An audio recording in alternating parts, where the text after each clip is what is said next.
天气渐渐变凉喽，早晚温差越来越大，你有感觉吗？感冒的人是不是越来越多了？那我们感冒的时候看医生，他常常会开了一罐黑噜噜的药水给你来镇咳化痰。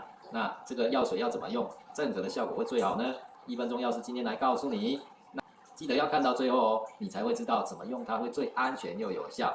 我们先点赞爱心收藏起来，以后想看就看得到。这个黑药水它有一个最重要的成分，就是鸦片丁这个成分，它有类似吗啡的效果，所以它可以抑制我们的大脑咳嗽中枢，所以镇咳效果非常棒。那也因为如此，它有稍微麻醉这个效果。那所以呢，我们真的咳嗽厉害的时候呢，把它摇一摇，摇均匀，拿5到10cc，然后含在喉咙大概30秒到1分钟。那喉咙呢被麻醉了，自然不会那么敏感，也不会那么干痒，所以呢，咳嗽频率就慢慢下降咯。那但是呢，你如果痰很多，这个时候就不适合先来止咳了，因为咳嗽可以帮忙把痰带出来，清洁我们的支气管，恢复我们的感冒的状况。所以呢，我们要先化痰，所以我们要多喝温开水，或者是吸水蒸气，甚至呢搭配一些化痰药，把痰稀释。那把痰清洁掉，自然咳嗽就好一半了。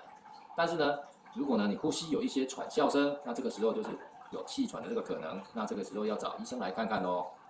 另外，甘草药水它是处方用药，不适合自己随便买来使用，因为它有鸦片丁的关系，所以呢，你长期用又超量用会上瘾的哦，伤肝又伤肾，要注意。